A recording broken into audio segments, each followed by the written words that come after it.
maybe I'm crazy, but Uncle Kobe is turning back into Black Mamba very quickly. Ooh, yes. I like this new version of Kobe. I know. I'm turning to a big Kobe fan. He's Uncle Kobe. He's getting a little feisty now in his old age. We'll get to that a little later. Maybe I'm crazy, maybe I'm crazy, maybe I'm not, maybe I'm not.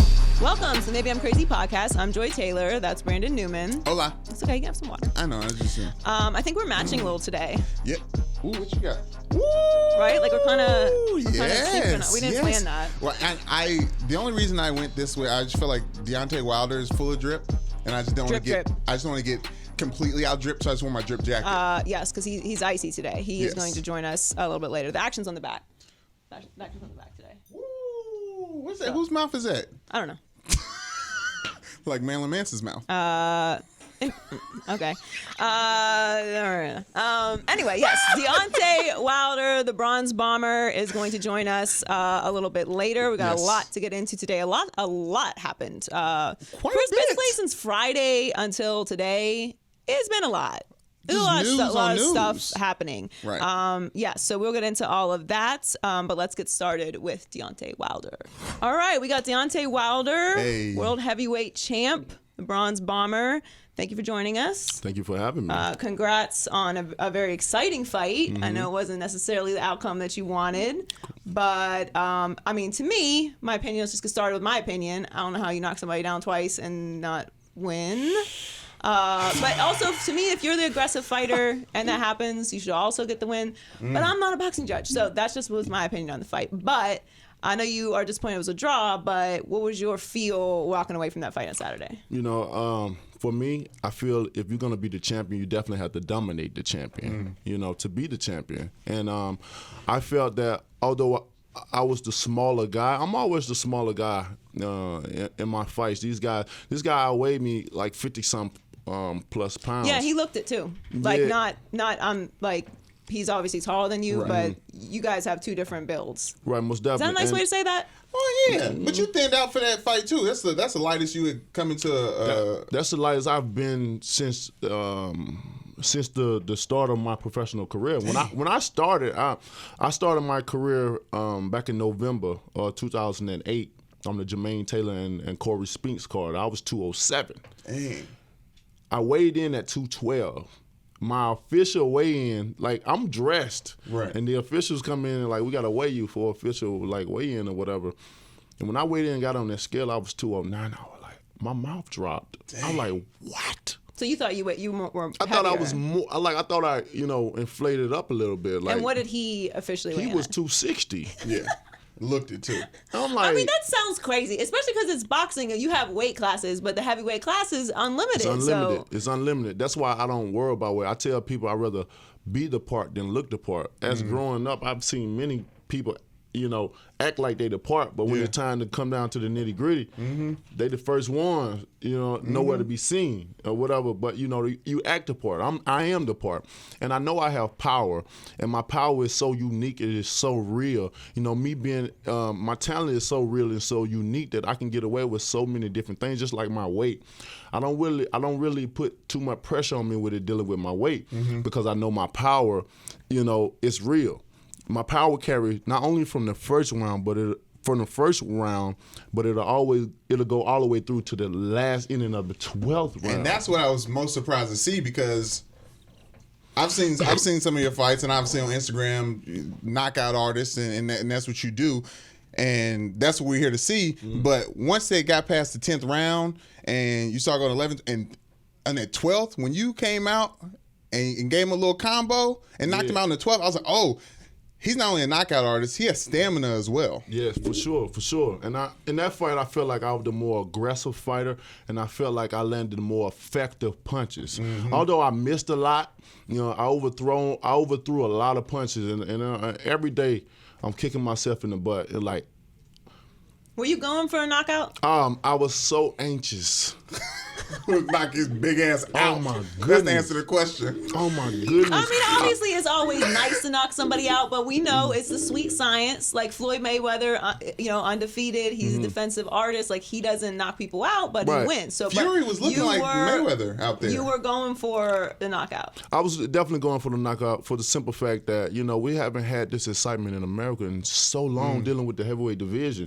And I always feel like it's up to me. I always feel like this heavyweight division in America is on my back. I got to carry it. People always talking about the golden era and back in the day and stuff like that. It's no good to talk about the past. The past is the past, and what happened in the past will be in the past. But they say history repeats itself. So how about you be someone to be able to support what's going on right now? If you want the golden era, support it and make it. Let's make it happen like that. America got one of the baddest men the baddest man on the planet right here in America. Hands down. So let's make it to that point, and to be able to do it in L.A. when the last exciting fight was Klitschko versus Lennox Lewis, 2004. The heavyweight division died down in America. There was no talks about the heavyweight. I Right. remember it was a time no one knew who was the heavyweight of the champion of the world were. Yeah. No one, because it was European. A European guy had it.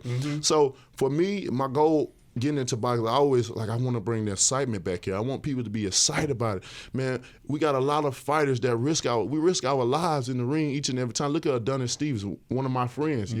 He's in a coma right now. Boxing is a brutal sport. Your head is not meant to be hit in this sport. Your head is not meant to be hit. Period. And if guys get knocked out, it makes it even worse. When we get out of the ring, it may not affect us that day, or tomorrow, or next week, or next month. But when the adrenaline comes down, yeah. And I'm talking about as far as you getting punched in the face and your brain's being shook all the time, you getting knocked out. That don't supposed to happen.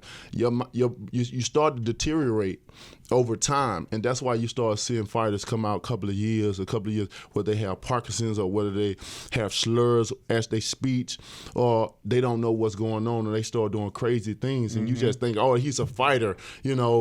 Some people just get that image. Some people give us that image that because we're fighters, gladiators and whatnot. We got to be mean. We got to do crazy things or whatever. They just think it's natural for us. So when you get a fighter that's doing things that's unnatural to do, or just crazy, like why he shot his cousin, or why is he hitting this, or why is he doing all this crazy stuff, it's not just because he's a fighter, because it's just like people get the perspective of me in the ring, but they don't know me outside of the ring. I'm totally different from what I display in the ring and what I talk about on different media outlets or whatever. When I talk about certain things in boxing, I must be confident in myself. That's all it is. It's just being confident. I dare not say, well, I don't know what's going to happen. I'm going to try but no, I'm going to say I'm going to knock you out. I'm going to say this is what's going to happen, because that's what I believe, and that's what I'm going to speak, and that's what I'm going to receive. You know what I'm saying? Yeah, for sure. And that's how it is. But outside of boxing, man, I'm the most easiest guy to talk to. I'm the most, I'm one of the most greatest guys outside of boxing, because when I meet people, I connect with the energy. I'm an energy person. You know what I'm saying? I ain't got time to have this certain type of, image on my back, and I gotta walk around. Yeah, I'm the champ. I knock you out. I'm the champ. Hell no, man. That ain't would be me. exhausting. It's Hell yeah. oh my goodness. You can be So tired is after a- these interviews you've been doing today. So, do you want a rematch with Fury, or would you rather fight Anthony Joshua? I'm giving Tyson Fury a rematch ASAP. Woo. So, what happened Saturday night? It was an amazing event. And you got one side thinking he won. Like I said again, you got one side saying I won, and you got in the middle people that actually thought it was a draw. So when it's like that, and you having this being taught around the world, you got to go back into it and do it again. You got to go immediately. I don't want to fight no one else but Fury. I don't think Fury want to fight no one else but me. He want to get that opportunity back, because it was such an explosive fight. It's such an exciting fight. You got to do it again, and it makes it even bigger. I'm going to tell you one. Besides, I felt that the ref took a long time for the count or whatever because many judges would have wrote that off. I know in the UK he would have waived that. They would have waived that off. I got a brother in Malik Scott. He fought a guy named Derek Chisora over in the UK. My brother was on the knee at 9, and they said 9. He was getting up 10. They waved it right on off. Most guys that would have seen, when I hit Fury, I saw his eyes roll right in the back of his. I knew it was immediately. When I saw that, it was over. His family thought it was over. You walked away like it looked over. It looked all the way over. It was over. Only God woke him up. I was about to say, you talking about speaking things into existence. Man. As much as you said you was gonna knock somebody out, go up in the ring, he said I would not be knocked out. And you saw guy be like, hey. No, he literally you don't know. It's not over. But he still could have got counted out, and I thought it would be completely fair to do a 10 count on him after that knockout. All right, so we're all looking forward to the rematch. Then. But I'm always optimistic about a situation, and I look at this situation as this: if I would have knocked him out early, going into this fight, people already said, well, he's already been out this amount of time. He didn't have drug abuse on his body, mental illness and stuff like that. So they already was building the excuse for me if I would have knocked him out early. Being that he survived and did what he did, he won this and that. You was the same people saying that he wasn't ready. You was the same people say he needed more time. He's not ready for Wilder. Now that he survived and did the unexpected, now all of a sudden you want to switch sides and he won and this and that. So I'm kind of happy that it happened in this way. God don't make mistakes. Amen. God got that man up for a reason, and the reason was to have it again. So now it's even playing the ground. More money, even playing the ground, makes it exciting. America is exciting, and that's all they're talking about. And you know, and mission is forming to be accomplished because my whole thing was to bring awareness to the heavyweight division, to boxing period in America, to let these guys know we are great. Because greatness is only determined by service. We all are great. Jesus. When you apply, taking on church right now about the heavyweight champ right now. I'm getting to the guy bag right now. Come on, man. You know now, speaking of being ready for the fight, you broke your arm 12 weeks before the fight, which you said after the fight, which is crazy. Kept under wraps. You said you went under. Okay, there's a scar, and you had surgery right away. I had surgery right away. And that's the finisher. This is the finisher. This is the finisher. Did it bother you at all during the fight? It didn't bother me during the fight, but it bothered me after the fight. It didn't bother me during the fight only for the simple fact that you have so much adrenaline rush. Right. It's just like when you get in a street fight, you get cut, you get stabbed. Let's say you're getting stabbed or whatever, or you get whatever. You can get shot and not even know it because of the adrenaline rush. You ever seen a situation where you had a person? Casually he said that. Yeah. That's what I'm talking about. You know what I'm saying? You get in a fight, you get stabbed, you don't know later. Like, I know that's crazy. Yeah. That's crazy when that happened. I know what you're saying. It was the hip. But you get that you get that heroic moment. Right. You know what I'm saying? But you don't feel nothing until after the fight, and you're like, my arm was so swollen. It was crazy. But I don't make excuses. At least I try not to make excuses in this sport. It's so many things that goes wrong with me in certain times that I just don't make excuses. I'm a true warrior, and how I was raised, I had to get it. No one wants to hear excuses. I was born into this world with no opportunity. You know what I'm saying? Every opportunity I had to create an opportunity. Maybe because I don't even want to go there with that, but I never had opportunities. I always had to make them. So when you ain't got opportunities from the start, nobody don't want to hear your excuses in the end. You know what I'm saying? True. So I don't make excuses. And when it's over with, it's okay to say, well, I had this going on, I had that going on, because it's over. Right. And it's the past now. So I'm gonna let you know I fought off of this, but I don't take me breaking my hand had nothing to do with the fight. In that fight, I was fighting against Fury, and I was fighting against myself. You know, I was so anxious to get this guy out of there. You know, I was so anxious to make this event such a success, not only for myself, but for America, for the state of boxing here in this country. Because boxing is like the last sport in this country, which this is the toughest sport in the world. Yeah. You ain't finding, these guys or kids growing up, I want to fight. I want to just get into boxing. It's one thing when you get into boxing. It's two things you're going to find out. Either you can take the punches and go with the training, or you can take the training and can't accept the punches. A lot of people, I done seen many, hardballs try to get into boxing because they feel like they're undefeated in the streets. I'm undefeated in the street. Yeah. And try to get in the ring, they won't even get in there. Different game. It's a different ball game. And, it was a lot of pressure on me. It was just overwhelming just to walk out and see so many people there. What was it like at Staples? We were talking about when you came in, the music that you came into, which is the perfect song, J-Rock Win. And then you had quite the outfit. It went very viral. Yes. It was very interesting. First of all, how did you pick your outfit? How did you land on that? Well, my outfit was I went to Cosmos. Cosmos here on Melrose. I'm sure y'all familiar with Cosmos. Cosmos. It's a costume store, right? Yeah, for sure. They built, they work with a lot of people. They built things and no refunds. No refund, right? This is made for you. Yes, exactly. So I seen the poncho with the feathers, real peacock feathers around and stuff like that. And my theme was for this fight is to show I wanted to be a true king. You know what I mean? I'm saying I'm the king of the heavyweight division. I'm the baddest man on the planet. So I wanted that thing. So the guys, we got that poncho to come over with the feathers, and I'm like, I need some pants. So they start creating things in their head, and they start putting things together, and like, we got you. Don't worry about that. That mindset, like when you're able to create things and you do it, like I said, you're applying your greatness to it. Right. You come up with all types of things. So I let them do what they was going to do with their mindset, because I'm looking at all the other things that they have in here, the things that they're making and stuff. I'm like, this is amazing. Who would think of certain things? My mom have a fashion and designing degree, and her mind is open. My mind is open. I don't like dealing with narrow-minded people because they can only see it one way. I like to deal with open-minded people because they can see it in varieties of ways. You know what I'm saying? It's open. And it don't matter where you're from. You can be from a small place and have some of the biggest ideas.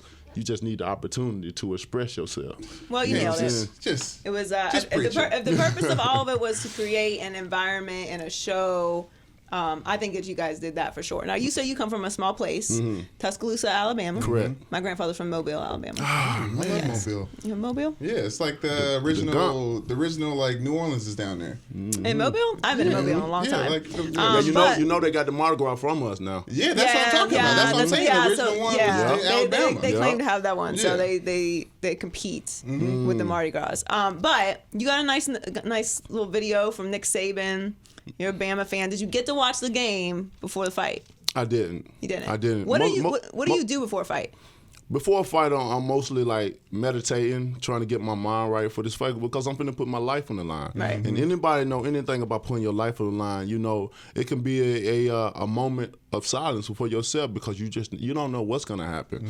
You can have the motivation and the confidence to go do what you gotta do, but sometimes life bring things that you couldn't see. Like for me, I always say, to have a great testimony, you got to have a greater test. We all go through tests in life, and then once we overcome that test, it's a testimony. Many people can have the same, can go through the same things, or can relate to you. And many people try to see, how did you overcome this situation and different things like that. So, I forgot the question. We talking about the fight. Yeah. And then we came with what you do before the fight. Okay, so you are a Bama fan. You played football in high school, right? Wide receiver, and played basketball too. Correct. Right. Football. Baseball, if I had time for soccer, I would have played that as well. Ooh. Soccer, interesting. I played soccer. Really? Yeah, what I was what mean. position? Striker. I was very fast. Y'all can guess back in the day. my position in soccer. Goalie? Yeah. That's what I wanted to do. I know. I appreciate the respect and the pause. Y'all respected me with the pause, but let's be real. What's his name from Mighty Ducks? Goldberg? Goldberg. Oh, yeah. Spirit. Nice. Soccer, interesting. I actually think that what you're doing, like you talk about the heavyweight division in America. I love boxing, and it bothers me that boxing isn't as exciting as it used to be. And to me, it's because boxing and the fight game in general is about personalities. And like you have to sell a fight. Because I mean, we can go put great athletes, great boxers up there. If nobody knows who it is, like why do I care about why they're boxing? Like you need that emotional human element of it because it's such a brutal sport. I need to care why I want this person to win or this person or whatever. So you gotta sell a fight to me for it to be good. And UFC's kind of taken over that space that I think the American heavyweights have kind of, not on purpose, but that void that existed there. Why you think so? Because I think that they've done a good job of marketing their fighters. So I think it's a completely different sport, but like the fighting fans that have been looking for that excitement, a lot of them to me have migrated to UFC, even though I think that boxing is the pure sport and the more traditional and the more international. That's what and I make think. The most money. Yes, for sure. But I think a big part of that is because kids do what they see. It's why baseball has struggled in the inner cities because you have your LeBrons, you have your Antonio Browns, you have your Cam Newton. So kids see, okay, I want to change my situation, or I want to play professional sports. I want to be LeBron. I want to be Steph Curry. I want to be Cam Newton. I want to be Russell Wilson. Like you do what you see. You know what I mean? That's why it's important to have diversity. But for what your point is, I think a lot of the reason why kids don't get into boxing, why there aren't so many heavyweight American boxers, is because you need someone like you. Because they mama. And that, and that's why football's hurting too, though. Because for a long time it was like football is an easy way. It's almost like a corporate way. Right. There's a structure to it. There's not so much structure in boxing. Right. Another reason I think they're not they're not pushing their children to get into boxing because boxing take your life away. It takes your childhood away. Right. You can't really get an education in there, and if you're trying to get an education, it's very tough. It can be done, but it's tough. I remember I was taking college courses while I was in the Olympics, and when the Olympics actually happened, I couldn't do it no more. I told my professor I can't do it no more. You know what I'm saying? Because we're always training. If we're not training, we're sleeping, we're resting, and then we got to get right back up and do the same thing over again. So it's hard. This sport is hard. It'll take your life away. But if you can manage to do it and get to an elite level, then you're winning. The money it's nothing like boxing. You can make anyone's salary in the world in one night, one fight, with the right fighter, with the right promotion, with the right, gathering. Anybody's salary in one night, and that's what's so special about this sport. But it takes time to build and get to that point. Well, I think the attention on boxing in America trickles down from the heavyweight division, and that's what it has been growing up. And you talked about not even knowing who the heavyweight champion was. Yeah, it was overseas for so long. So I think you can be that beacon of hope and for boxing and interest, because I will start. You give me shit all the time for like missing the Triple G fight and like watching it later, things like that. But like, as a big guy, like what I watched, like as American, like heavyweights was where it's out for boxing, and as soon as and I'm ready to watch all the cards, and I love how many heavyweights was on y'all's card, but heavyweights coming back. If heavyweights coming back, then boxing's back. That's all I gotta say. Most definitely, well put, and that makes me feel like what we did that night, it's coming. Like I said, I wouldn't say it's complete. Because we still got a long way to go, but that was a start. That was a hell of a start. You talk about social media. It was championship week in college football. Alabama, y'all's fight was the #1 trending topic on Twitter. Everybody was on talking about it. Next best was like talking about the Alabama-Georgia game, but that's how big y'all's fight was on a Saturday night. It was beautiful. That's amazing. I didn't even know that. Yeah. It's great. I live on social media. Yeah, so. that's what we do. But speaking of football, you've been very outspoken about social justice and community issues. You mentioned earlier on the Herd that Muhammad Ali is an idol of yours. And there's been a lot of talk around football. Obviously, the situation with Colin Kaepernick. In contrast with the NBA, LeBron being outspoken about more things now. Do you feel that you have a unique opportunity, being that you are a boxer and you don't have those governing bodies over you, the NFL and the NBA to, kind of quiet your voice? You feel a bigger responsibility to speak about those things? I don't feel it's a big responsibility because it's just something that's dear to my heart naturally, So I don't look at it as a responsibility. I just look at it as is loving my people. I'm prideful. I love my people. I love my culture, and that's just bottom line. So when you seeing your culture being done wrong, it hurts. Man. It hurt. I can admit I've seen pictures of slaves being hung. I seen this one man hung when his hands tied behind his back and feet on his fire on his feet. I'm like, how many ways you gotta kill this man? Why you gotta torture this man? When I look back, Sugar Babies, the candy. You know what they're based off of, right? Do you know Sugar Babies? Sugar Babies is that's a resemblance of back in the day when they actually used to use babies as bait to catch alligators. They would put the babies on this log where the alligators would be in the swamps to catch the alligators for the skin and stuff like that. Damn. Yeah, that's So what they got to do with Sugar Babies? Because that's the 'cause brown that's sugar for yeah. is food Oh, for the for the alligators. Black babies? Yes, so. Dang. So it get it, man. You know what I mean? It's just so much. Like when you see so many different things over and over again, and what we had to go through and see. When I used to look at pictures, I used to shed tears because it was very saddening to me, to see my people. And I always had when I first found out about, civil rights and the segregation and different things like that, I think I was in 3rd grade during that time, or maybe 2nd grade or whatever, when we started watching Martin Luther King videos and different things like that. I always had a question of, what have we done so wrong as a human race, or just as people? Like, what have we done so wrong to deserve so much? As I've seen it in the history of time, because they don't really talk about the real history of it. Right. But if I see it in the history of time, they came to our ancestors' land to take them from their children and their land, and they killed people and stuff. Like, we didn't bother no one. Yeah. If they would have left, if everybody would have left everybody alone, then there wouldn't have been no such thing as slavery and different things. Like, I can go back so far in the history, even in the because it started in Europe. And a lot of people, the Europeans would say there's no racism, which that's a lie. Because it started there. Y'all the trade route and all that started from over there. Yeah. That's why they feel they're better. They feel like they're the proper Americans and stuff like that. They look down upon us and stuff. But it's so much dealing with that, and it's crazy that if you are a black person, you have to pay for the knowledge to find out the true history of what went on. Because Christopher Columbus didn't discover America. No, we're off that. We're done with that. Well, there's a lot I think we all collectively are on the same page with Christopher Columbus now.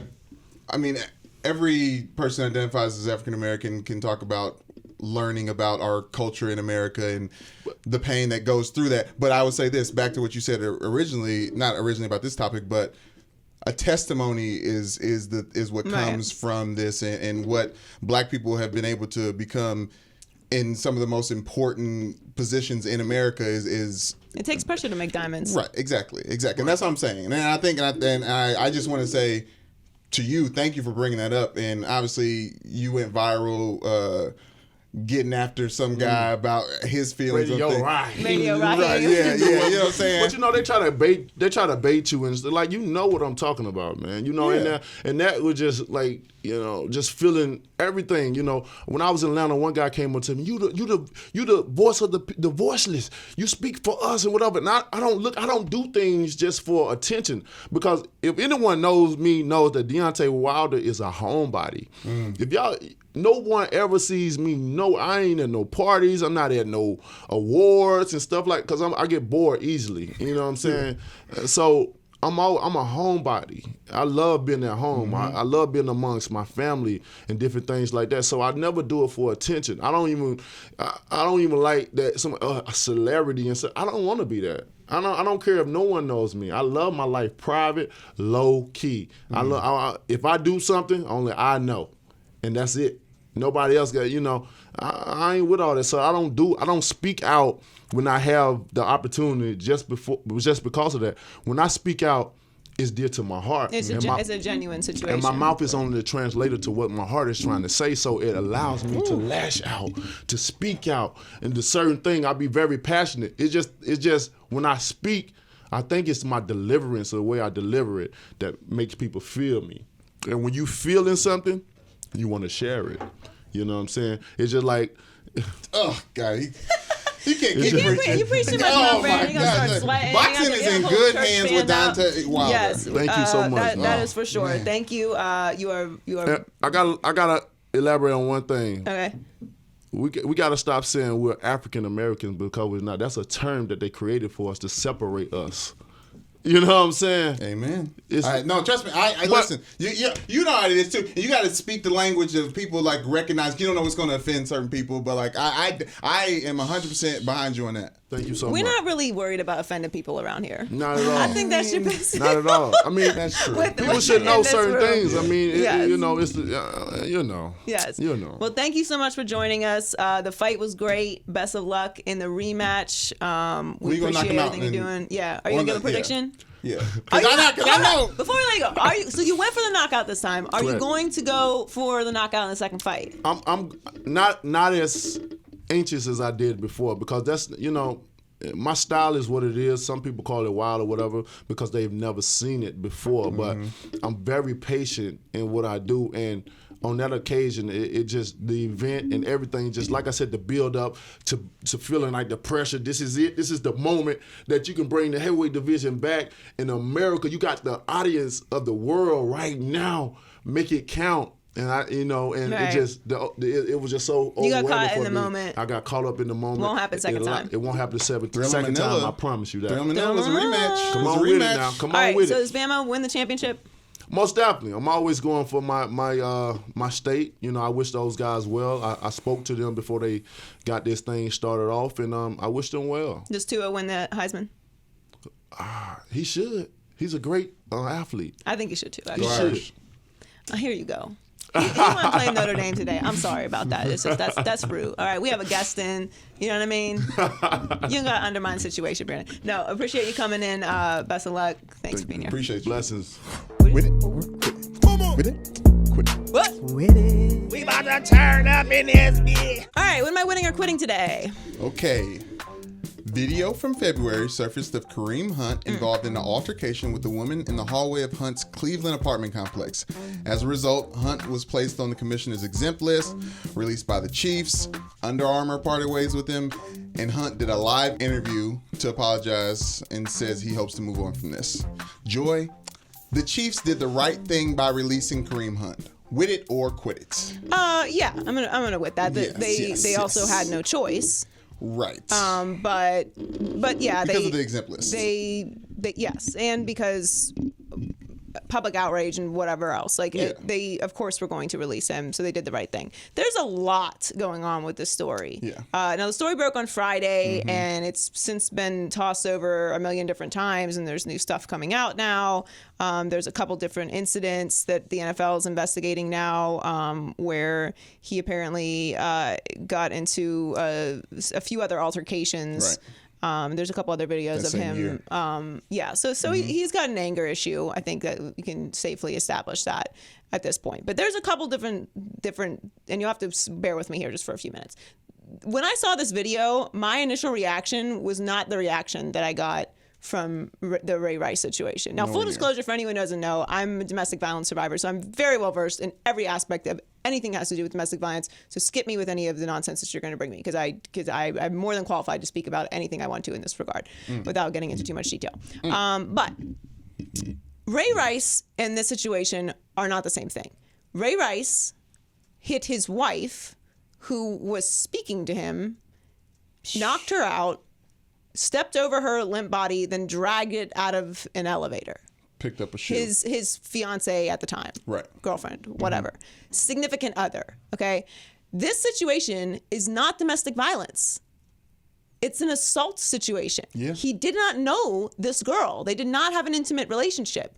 it would be the equivalent of getting into a fight at a bar with someone. Yeah. This is not domestic violence. Domestic violence is very specific. There are many different levels of manipulation and emotional and mental abuse that go into a domestic violence situation that don't apply to this at all. So stop calling it domestic violence because it's not domestic violence. Like, if you're going to be outraged, please be outraged at the right thing. Now, I know that's a specific thing to say, like, well, you're kind of focusing on the wrong thing here. He put his hands on a woman.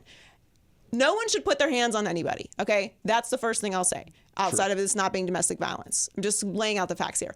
Obviously, no one should touch anyone else. If everyone keeps their hands to themselves in this situation, we're not talking about this right now. Obviously, you should never hit a woman. I don't advocate for that at all. And where he lost it, he went over and kicked her. Yeah. You can't do it, okay? You just can't kick anyone. You specifically can't kick a woman, all right? Don't do that. Pretty safe to say.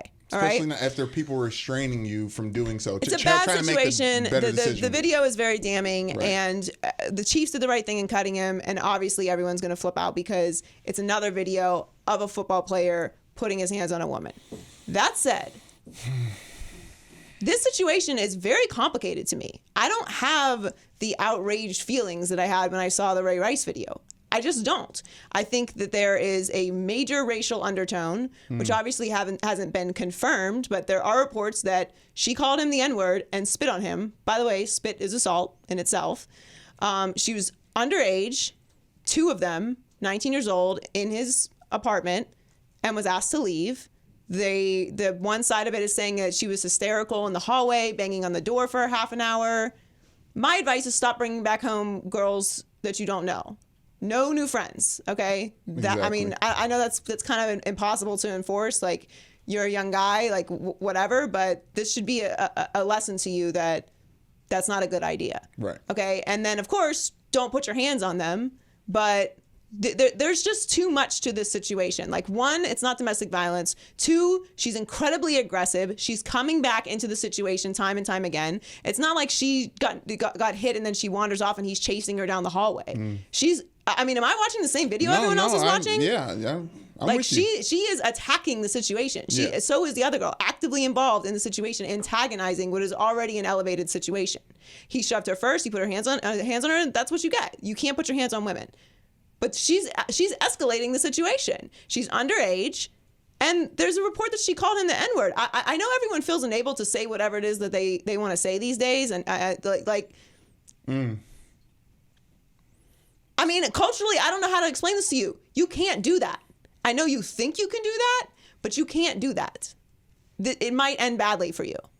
I know people are going to be outraged at what I'm saying right now, but the reality is that's the truth. You can't go around calling people N-words and spitting on them, if that's what happens. Now, you can't hit a woman, but everyone's wrong in this situation. Mm-hmm. And more importantly, the only tie back to the Ray Rice situation that actually matters is, once again, the NFL cannot seem to figure out how to properly investigate anything. How does TMZ get these videos and you don't? You're a multi-billion-dollar organization. You have an army of investigators that pick apart every aspect of these kids' lives when they come into the draft. Right. Okay? So you many know employees. what size toenails they have, but you can't figure out how to get a hold of a video that you know exists. that you know exists. You know the video exists. Crazy. My thing is, let me just break this down, okay? And I can't. It just makes me mental, okay? You know the video exists. Get the video. Be the first person to because get it. TMZ is gonna get the video, dog. We know this. Yeah. Shout out to TMZ. You know what I'm saying? Like, doing the work, doing God's work. Like, what are you doing? Big J Get journalism. the video. Yes. Get the video. Why are you talking to him for? What the Chiefs doing talking to him? Oh, what happened? What happened? Okay. You have billions of dollars at your disposal. You don't even need that. You just need a little bit of effort. Just that much, okay? TMZ can always get these videos and you can't. You know the video exists. It's a wrap. You might, if the second you know the video exists, you should just expect it to be public. Yeah. Expect the worst and expect it to be public. Because other than that, you're just trying to do whatever problem solving you can for when it comes out and like having those ducks in a row. Okay, but get ahead of it for once ever. I'm tired of hearing about this. I'm tired of hearing about all these panels that you have and all these education programs and all these active steps that you've taken to. First of all, you're not going to prevent domestic violence. This isn't domestic violence, but you're not going to prevent domestic violence. You're not going to keep bad situations from happening. Okay, Right. welcome to planet Earth. Yeah. All right. Relationships. I mean, it doesn't even matter. Like people know that if you kill someone, you go to jail. People still kill people. It doesn't matter. All right, bad stuff happens. So you already know that. You already know that this is a possibility, and you know that there's a video. Go get it. I don't want to hear anything else about it. It's unacceptable at this point. How many times this has got to happen? And then you're talking to me, a woman who in sports who watches football, and you're gonna try and tell me that you've like made major steps since Ray Rice. What have you done? This is the exact situation. This is the exact same situation. What's different, dog? This is not hard. Can you just explain to me how that happens? It's not a priority.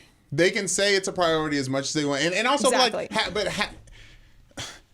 how could it be a priority? But what you've said about the complexity that goes into domestic violence, and obviously you said this is not a case of that, but there's so many levels and layers to this to peel back, and at the end of the day, in all the different alternate universes, at the end of the day, the NFL still doesn't know what to do about how to handle situations like this. And they have learned nothing over the years. Nothing. And nothing has changed. And you can't tell me anything has changed because it's the exact same situation. The second you know it, and for the Chiefs to say, oh, he lied, okay.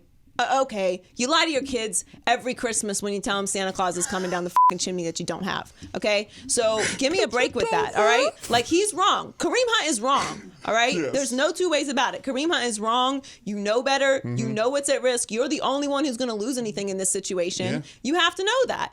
All of that is a fact, okay? But that doesn't excuse the NFL and the Chiefs for being incompetent in how they handled this. You have not proven to me that anything has changed. So my overall takeaway from this is that he's going to get another job. He didn't get picked up on waivers. He's not going to play for the rest of the season anyway. He did the interview. Smart by him to get ahead of it and do the apology tour because that's what most people want anyway. But the reality is this is going to go away. It's going to go away because there's so many things to be outraged over. Yeah. And by the time next year comes around, he's going to get a job because he's extremely talented.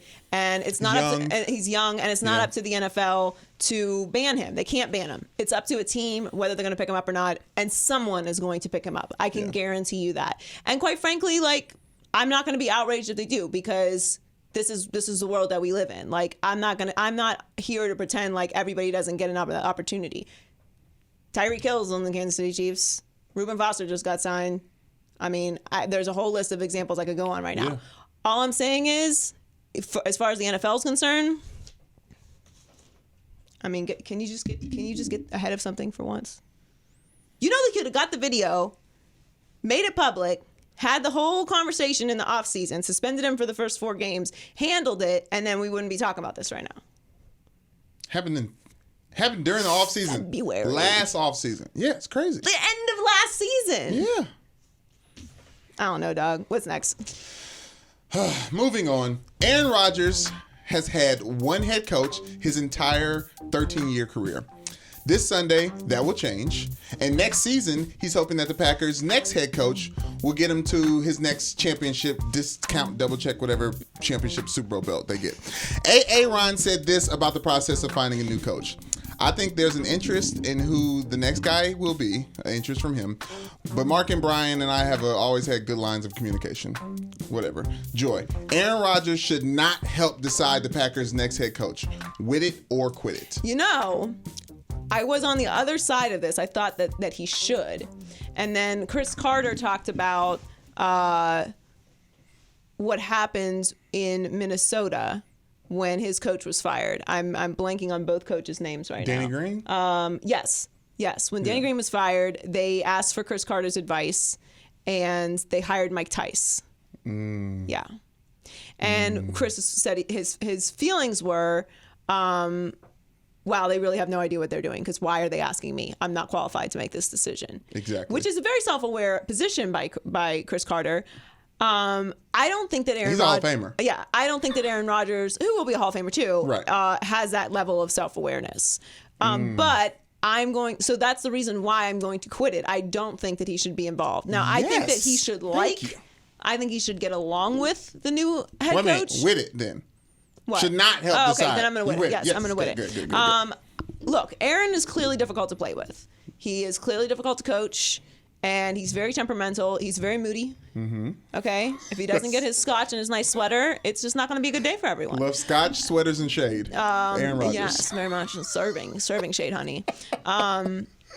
Look, I like Aaron Rodgers. I like the attitude. I like the spunkiness. Okay, because I like characters and personalities. Because that's the business that I'm in. So call me selfish, but that's I'm a content person. Right. So and Aaron Rodgers is quality content every time.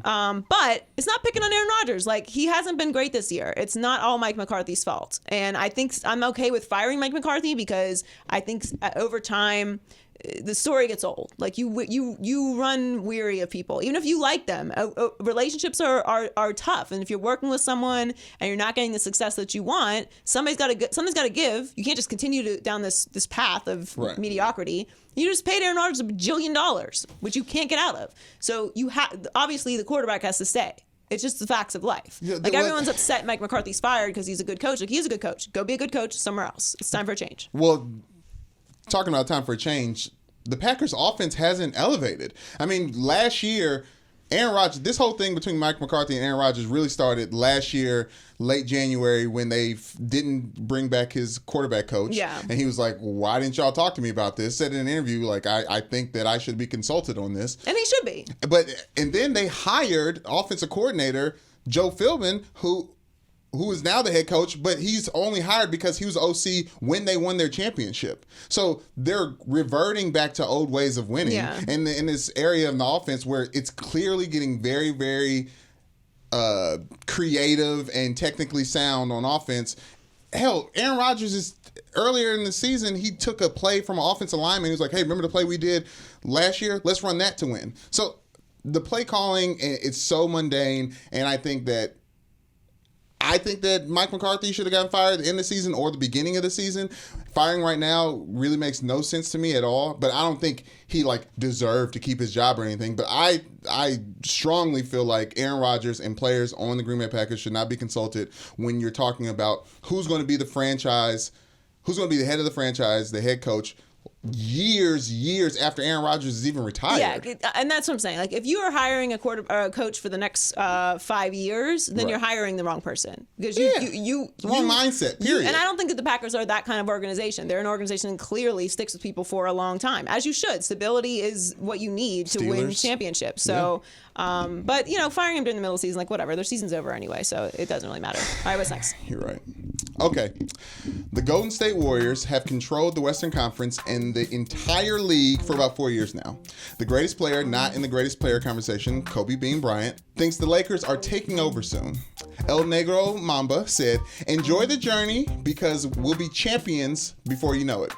Then we'll be laughing at the Warriors fans who suddenly came out of nowhere. Kobe with the fadeaway shade.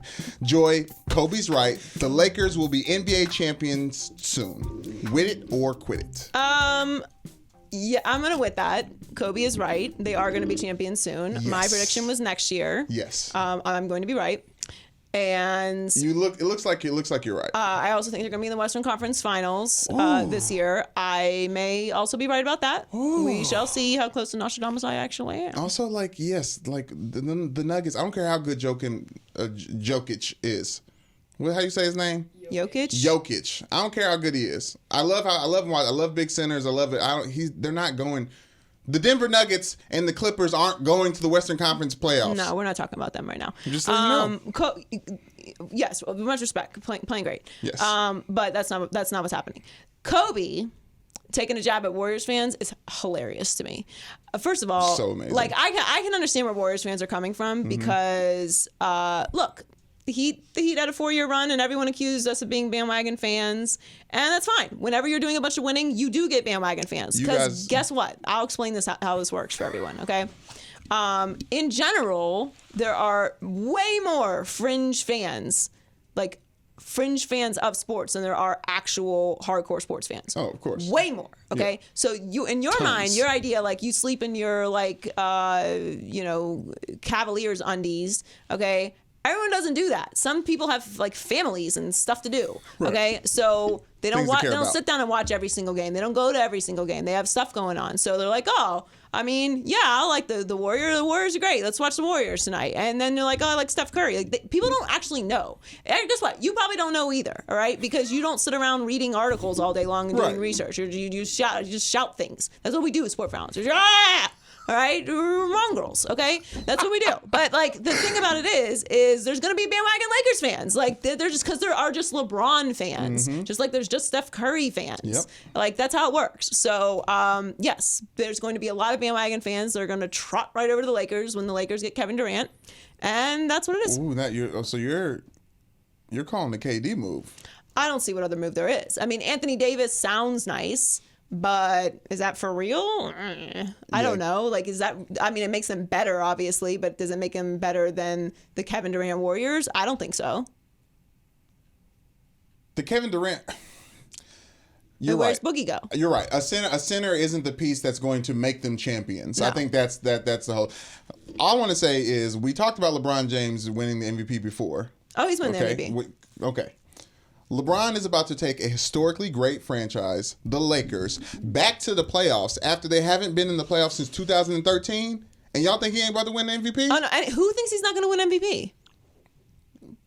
There's people out there who thinks LeBron's not going to win the MVP this year. Yes, and I think I would argue that they can feel that way. We just got done talking about the Greek Freak. We haven't talked about the Okay, Greek Freak yet. here's a hardcore spoiler alert. Yes. Okay, did we talk about Greek Freak yet? Yeah, it was later on in the show. Later on the show. Later on the show, we will talk about Greek Freak. Yeah. We totally record this linear, so Yes. that's why we know that. We can Right. tell the future. Yes, LeBron's going to win the MVP. That's spoiler alert. There's no chance anyone else wins MVP this year except for LeBron. Who Honestly, else they could should possibly do stop it? giving out the MVP if they don't give it to LeBron this year.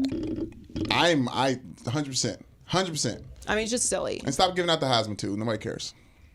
Which just hasn't really been an interest. Like, Tua is going to win, which is not very Nobody interesting this year. cares. There's very little hype this year on that, huh? Because nobody cares. Well, because everybody knows who's going to win. No one cares about the Heisman. Or is it Kyler Murray? Tyler's gonna win. Oh, Kyler's gonna win? Kyler Oh, should yeah. win. Kyler He's should gonna win? He's good. When I found out that he was going to play baseball instead of the NFL, I was like, oh, he's going to let it loose this year. He's good. He's great. He's sitting behind Baker Well, learning. congratulations on winning the Heisman, Kyler Murray. Yeah, we got that from a Lakers Or conversation. Tua. I don't know. Whatever. Doesn't matter. Hear ye, hear ye. Jerry Jones is petty. Because Jerry ain't going to let nobody make decisions for his team. Brandon just dropped his phone. That's what that loud noise was. Yep. So Jerry, being very reminiscent of the Tony Romo, Dak Prescott situation. Right. Ashley already grabbed the mic, by the way. She's right. She's Saw that in waiting. my She's peripheral. ready. Okay, that's it. It's good. Good peripheral vision by you.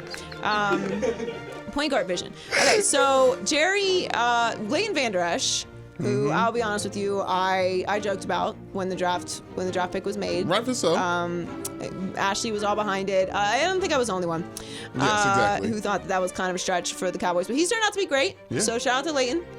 He has a very football name, Leighton Vander Esch. He has a football collar, too. That cowboy collar. That's His real. neck? Yeah, the cowboy collar. Oh yeah, Taking he it reminds back. me of Zach Thomas actually. I will give you that just because I love Zach Thomas. My mother was like, he reminds me of Jason. I was like, no. And she was like, well, Jason played linebacker in college. I was like, Mom, ain't nobody talking about Akron right now. Hi, Mom. Mom always comes back to the zips. Yeah, we're not talking about the zips right now.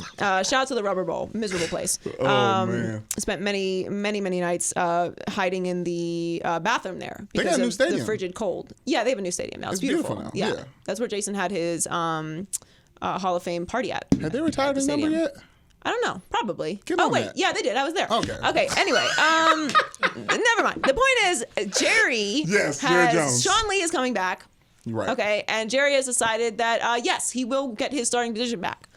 Well, no! Like, this is what you were doing with Tony Romo and Dak Prescott, and it was an ongoing anxiety Look how attack well for like weeks. That came out well. Yes, because they stuck with Dak. That's why it turned out well. Okay, don't fix what's not broke. All right, you finally got the Cowboys back interesting, Jerry. Don't mess it up. All right, we don't need Sean Lee coming in here and pulling another hammy in the first 3 seconds to throwing off all the energy. All right, I'm not a Cowboys fan. I just need the Cowboys to keep winning, okay? Because they get ratings and they're interesting. So just please stop trying to meddle with stuff. Stop it. No, he can say, I'm the old school mentality for football.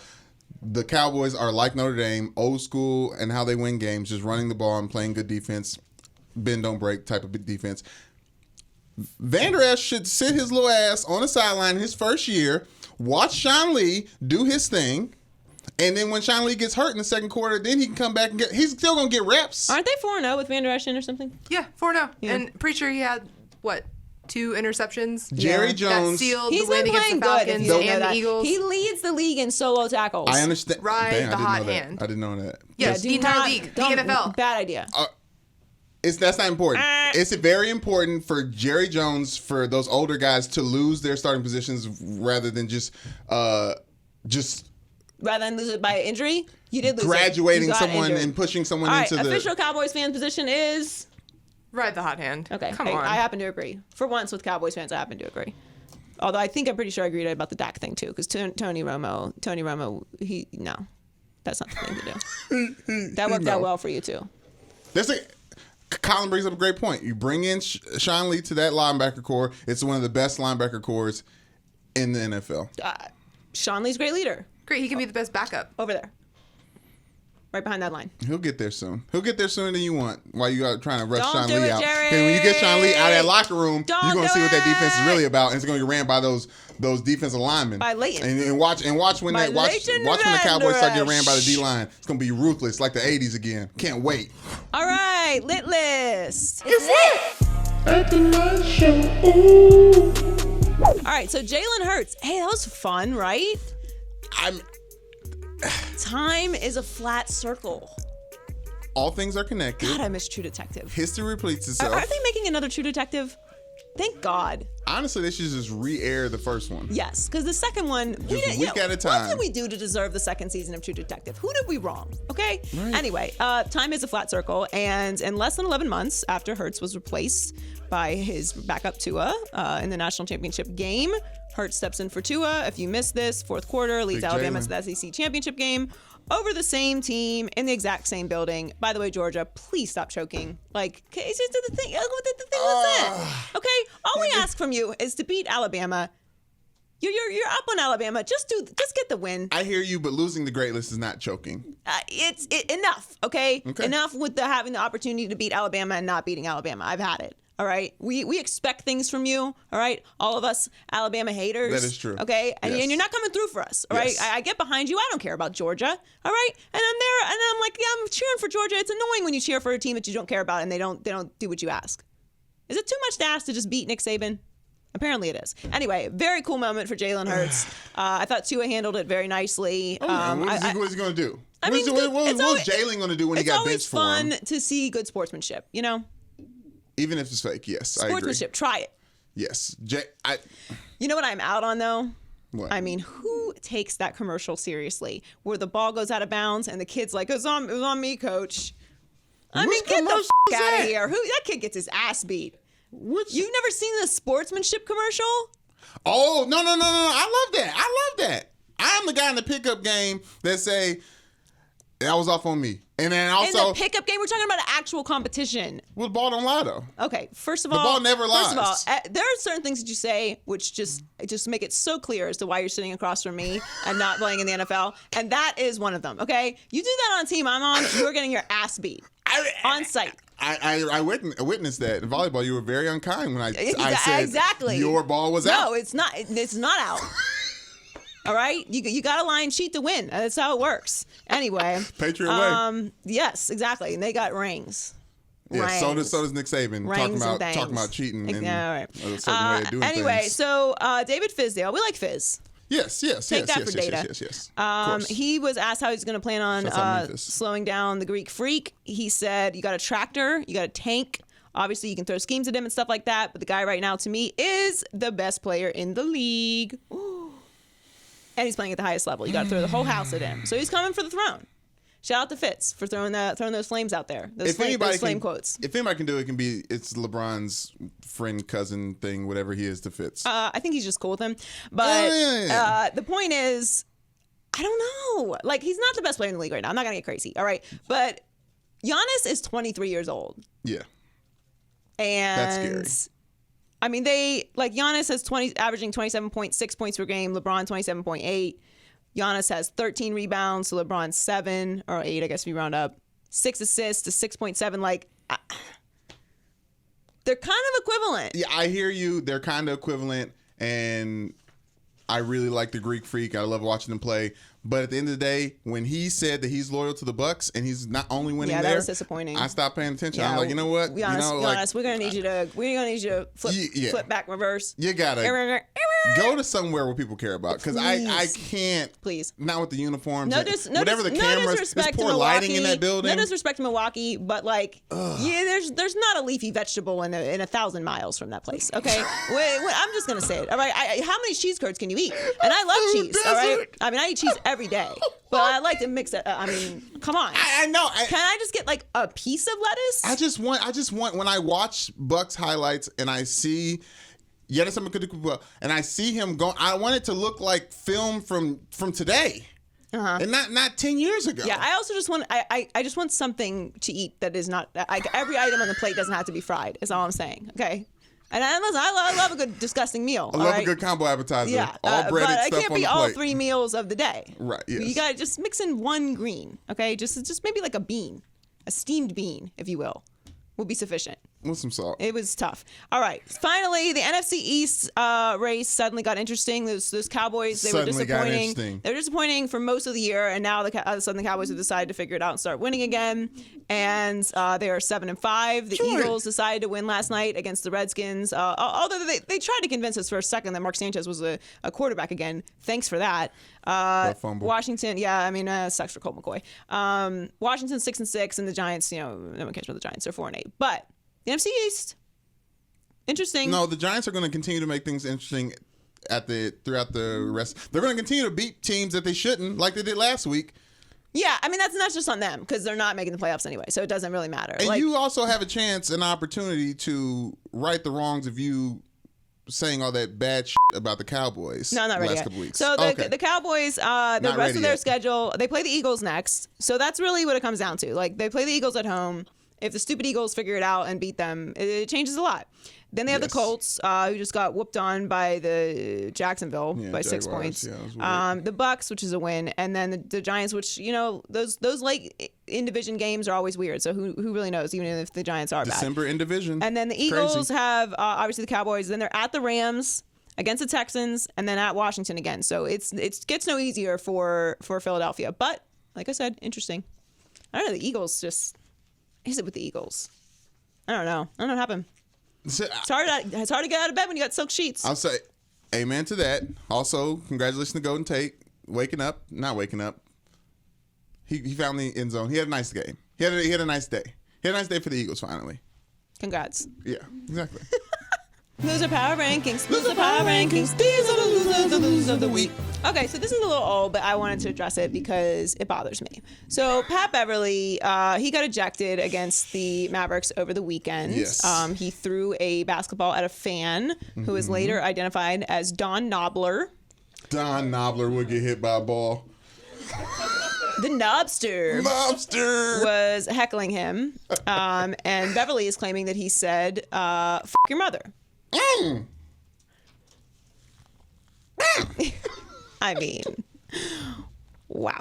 So, very specific. Anyway, he basically told he basically told security and he told the refs several times, and the dude wouldn't shut up, so he threw a ball at him, which I think was nice, actually. Yes. I thought it was a nice thing of him to do. I thought it was nice of Patrick Beverley to choose to throw a ball at him. So who's the loser? The loser is hecklers. Oh, okay. Because nobody gives a shit what you have to say. Mm-hmm. Okay, here's the thing. Colin asked me about this a while ago because I think we were talking about it with the Kevin Durant situation from a couple weeks ago where he told him to just shut up and watch the game. Yeah. And I'm very out on hecklers, and I especially am out on fans that feel the need to involve themselves in the game. It's not about you. No one cares about you. No one cares. Literally no one cares. Right. No one cares. Like the guy who came on the court after Russ, you remember that? I think it was like last year. Yeah. I can't remember what it was. game. The guy came on the court. No, it was like right after the game. The guy came that's what I mean. Yeah, came that's right. onto the court, and Russ shoved him. I'm like, it's very nice of Russ not to knock him out. Because people are crazy. You don't know what this guy's about to do. You don't know if he's about to stab someone. Okay, I know. Deontay said your adrenaline rush is fine. You're gonna be fine. But like in general, you don't want to be stabbed. Okay. Right. Yes, and so who knows what these guys are gonna do? People are crazy. Yeah. In this world that we live in, like you can't just have people rolling up on somebody. And Russ ain't with that shit anyway. We already know that. He's not with cell phones or any of it. So anyway, I'm on Pat Beverley's side. I'm tired of fans being ridiculous. Colin asked me if I had ever heckled anyone. I can't in all honesty say that I haven't, right. But I will say the one incident that I remember being in an altercation with other fans was when Jason was with the Jets and he played the Steelers at home, not during the playoffs, which they lost, but during the regular season. It was freezing cold. I may have had a Crown Royal, and I was just happy. Okay, speaking of win, all we do is win. I just yelled, all we do is win. Like, let's go. I was just very vehemently rooting in a positive way for the Jets. Right. But like I knew I was bothering everyone around me. Yes. But it was also I didn't care because I just was going to do that. And I was swinging Jason's Jets jersey as a terrible towel. And that was the ultimate troll, okay? and it got to, eventually wore everyone down. Like, it got to the point where people were throwing things at me. Ooh. They were screaming, like, shut the up. This giant man in front of me, huge human with this just ridiculous beard, just a straight, like, mountain worker. Pittsburgh. Yeah. Turns around and gets in my, like, this far away from my face. And it's like, will you shut the up already? It was one of my proudest moments. And I just started laughing because I'm like, what are you doing? Like, what are you? I weigh 100 pounds. Like, you're a grown man. You're seriously yelling in my face right now. He's asking and you a question. I'm not, well, he was asking me a question, which I did not agree to. But at the end of the game, he apologized to me and I was like, it's cool, man. Like, my brother plays. You know, I'm from Pittsburgh. Right. I know I'm annoying you, but like, you know, you just can't. You can't do that. You do like, thing. it actually got to the point where people felt bad for me at that point. Like the guy who's sitting next to me was like, "Bro, you can't yell in her face." we're all annoyed by this woman, right? But like, you can't scream. You can't get in her. Like, this is all getting out of control. Right. But don't say your mother to players. Like, just because he makes a bunch of money and you've paid 1/800th of that for that seat does not give you the right to say crazy to them.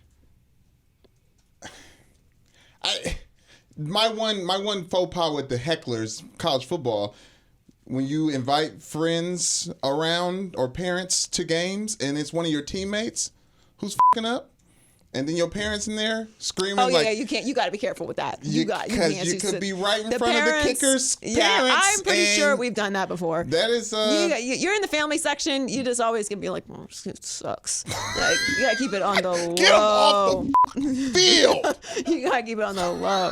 Okay. Speaking of sucking, teams thinking they're gonna instantly find the next Sean McVay. No, just stop it. All right. The Packers fired Mike McCarthy, as we know. Everyone wants their own little Sean McVay. Right. Okay, it's not how it works. All right, everyone would love a Belichick. Okay, you can't get a Belichick. Not how it works. Everyone would love a Popovich. Not how it works. Okay, everyone would love a Pat Riley. Not how it works. It doesn't go that way. A Pete Carroll. It just doesn't work that way. Yeah. But particularly Sean McVay. Sean McVay is going to get a lot of people hired and a lot of people fired, and that is just the truth. Like, he has created this new wave, this California cool version of the Patriots, even though they have done no winning yet. Just want to put that out there. They're very good. The big one. All right, you win a couple of the big ones before you start getting compared to them. But that's really what the situation is. There's going to be a lot of movement in the next few years in the NFL, hiring young offensive minds, which I'm all for the young thing. Maybe you want to throw some diversity in there. I don't know. Maybe you want to throw some. Brian Leftwich, the offensive coordinator for the Arizona Cardinals that beat the Packers. Some diversity as far as gender. I don't know. Maybe throw some things out there. But all I'm saying is that is going to be the new wave, and all these teams thinking that they're just going to go out there and just find themselves one of those. Like, maybe just pump the brakes a little bit. The Bears found Matt Nagy. No, it's the new wave. I'm just saying, I don't think it's that simple. No, there's going to be some definite busts in that category. Just people rushing out there to try and find somebody. True that. And finally, the Steelers. I mean, what are you doing? What are you doing? Losing. Yes, in Games embarrassing fashion. 3 offsides. He missed it, and then he got blocked. Don't get me started with offsides. There was plenty of offsides all week long that no referee called, and it's just a free-for-all in the NFL. My thing about the Steelers is they have no discipline. And I hate to be that. I hate to use that word because it's so get off my lawn. But like, damn, like so important. At what point does it come down to a situation like that? You just like shape up. I'm cool with all the noise. I'm cool with all the fun. I'm cool with all the chaos. But just when it comes down to it, like get focused for 5 seconds. Jeez, waste. You still think they're gonna win the Super Bowl? I'm not like that. Oh, not like that. That's No, just not like that. and playoffs come down to being great in situational football. That is a situation where you f***ed up, okay? Yes. Not once, not twice, 3 times, and it's unacceptable. Like, what are you doing? Okay. Not that the Chargers are some pushover bullshit team. They're not, but like, you can't do that. I will guarantee that both teams that make it to the Super Bowl will lose in December. So go out there. I don't know how weird that is, how weird of a throwing out hot take that is, but it's going to happen. So this could be nothing. I'm saying that because it could be nothing. It was an anomaly. I'm not saying it's something. Okay, you can't be that undisciplined. Chargers are. Can we respect the Chargers finally? I know. Respect the Chargers. Respect. And that's all we're going to give them is just Respect. Chargers. Spec. Here's your spec. What's in the culture report? Miko's culture report. Let me get serious. I'm sorry. Meek Mill has been home for 9 months after being arrested for violating his probation by popping a wheelie in his hometown of Philadelphia. The rapper has spent all 9 months working towards his 4th studio album, Championships, which starts with a sample of Phil Collins singing "In the Air Tonight" and Meek Mill proclaiming Philly champions of the United States. In Championships, Meek Mill goes in on social justice, America's flawed justice system, and so much more. Meek Mill shares the mic with plenty of heavy hitters, including Cardi B, Jay-Z, Future, Young Thug, LMA, and 21 Savage. This was classic mixtape Meek Mill, just spitting bar for bar over very popular records. What'd you think of the album? I loved it. Yes. Listened to the whole way through, which is rare. Isn't it? Yeah, it's like a rare thing to happen. It's like about an hour long. But the thing with that album is it's just smart. Like this whole tie, what it made me think of, like obviously with the name, Yeah. I'm like that's just smart. It's like I said with Queen. Like if you are an artist and you tie yourself to sports, Yeah. you're golden. It is what it is. Like it's there's an intersect there, Yeah. and it's a natural intersect. And I like everything that went on with Philly and the Super Bowl and Dreams and Nightmares and like Meek getting out, and everything just kind of came to this perfect like trifecta of he got out and success went there. straight to the game. Right, yeah. So it was perfect, and I like the album. I think it's good. Yeah, he said the whole coming out's been a blur. He said he couldn't rap or write rhymes when he was in prison because he just couldn't get over the fact that he possibly could lose X amount of years of life for popping a wheelie. So Right. when he got out is when he really just started living in the studio. And him and Drake have how did I not mention Drake was on the album? They squashed the beef. They're talking very eloquently about working together and just the importance of like what's really important. So I love this new Meek. Yeah, also, there's just no beef anymore. It's just not beef. I've been over this with you guys. There's no beef. It's no beef. It's beef. It's vegan beef. Okay. Like it's beef. It tastes like it doesn't taste like beef. It's like beef, but not really beef. It's selling records beef. Exactly, which is in 98% of the cases actually the thing. Oh, wait, what about when he said he had a double date with Nicki Minaj and Jay-Z and Beyonce, and Jay-Z started playing music and Back to Back came on. You see that? Mm-mm. That's not important. That's not. No, because there's no beefs. That was just in the. But it's nice that he's out now and he's making good music and he's getting along with everybody. I'm what I told you. I'm here for it. I got stuff to do today, so I can't be following all these beats anyway. He had real I'm just trying to momentum, listen to and music. he could have put a bad album out, and he came with straight. He's solidifying himself as one of the real MCs, which was something that he was getting away from when he was Nicki Minaj, just straight up. Well, I don't know. Clear No, hearts, not bright about it. eyes can't lose. Amen. All right, thanks for joining us this week. Thank Yes. you to Deontay Wilder, who was just preaching. Just Praise the Lord. he's still on the high after the fight. I think. Yes. Clearly. But he was great. Thanks to the world champ for joining us, Bronze Bomber. Please subscribe to the YouTube channel. Please. Follow us on all of our social media pages at Maybe I'm Crazy Pod. Shout out to the Maybe I'm Crazy podcast fantasy football league. Yep. I am in the playoffs, which is all that matters. And I'm going up against, I won last week, of course. And I'm going up against the Unstoppable Force, aka Lavelle. Yeah. I like Level better. It's Lavelle. Lavelle. You gotta say it like that too. Lavelle. I'm going up against Lavelle. And who are you going up against? Adam, the Chronic Master Flaters. He's got Bobby Boucher as his avatar, so Bobby you're Boucher. always loving that. Do you know that Colin Cowherd has not seen Waterboy? Take his mic. I told him Take that we the should. mic. I told him that we should. He has not seen Waterboy and he has not seen Training Day. Yeah, Train Day. Well, I mean that's. King Kong ain't got shit on me.